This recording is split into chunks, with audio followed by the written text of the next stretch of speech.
നമുക്ക് കുറച്ച് ചീര കിട്ടിയിട്ടുണ്ട്. ഇത് സിംഗപ്പൂർ ചീര എന്നാണ് ഇവിടെയൊക്കെ പറയുന്നത്. ഇത് ഞങ്ങളിവിടെ എല്ലാം തിരക്കിയിട്ടൊന്നും കിട്ടിയില്ല. ഞങ്ങളിങ്ങ് തോട്ടിൻ്റെ അവിടെ പോയി പറിച്ചുകൊണ്ട് വന്നതാണ്. അത് നമുക്ക് വീഡിയോ എടുക്കാൻ പറ്റിയില്ല. ഇനി ഞങ്ങൾ പോകുമ്പോഴത്തേക്ക് വീഡിയോ എടുത്ത് കാണിക്കാം. മുമ്പ് നമ്മളവിടെ വീടും പരിസരത്തൊക്കെ പിടിക്കുമായിരുന്നു. പക്ഷേ ഇപ്പോൾ അത് ഇവിടെ എങ്ങും ഇല്ല.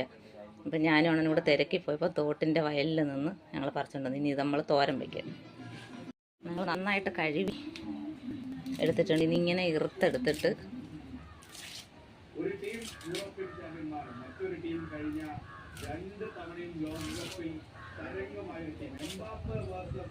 അരിഞ്ഞെടുക്കുക.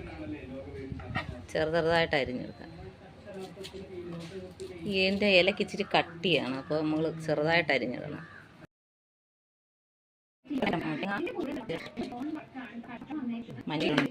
മുളക്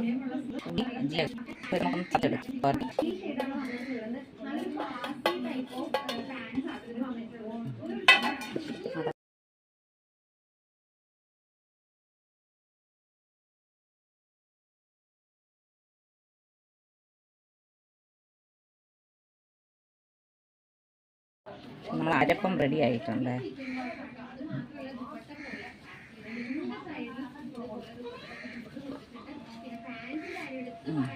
ഇനി നമുക്ക് തോരൻ വയ്ക്കും. എണ്ണ ഒഴിച്ചു കൊടുക്കാം.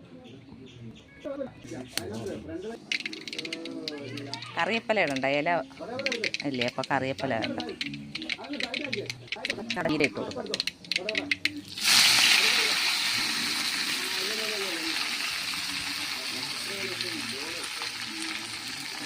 പാടമ്പാകും കുറയും അല്ലേ.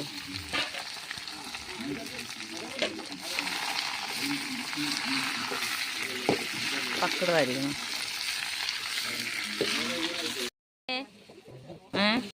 ഇളക്കി കൊടുക്കണം. അപ്പോൾ അത് ഉണ്ട കെട്ടാതെ നോക്കണം. ഇല തമ്മിൽ ചേർന്നങ്ങ് പോകാതെ നമ്മൾ നന്നായിട്ട് നേർക്കണം. നമ്മൾ അരപ്പ് തട്ടി കൊടുക്കണം. ഉപ്പിടാം.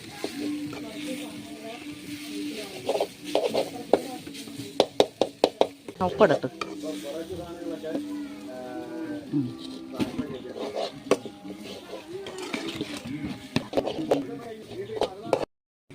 ഉപ്പുണ്ടാന്ന് നോക്കട്ടെ.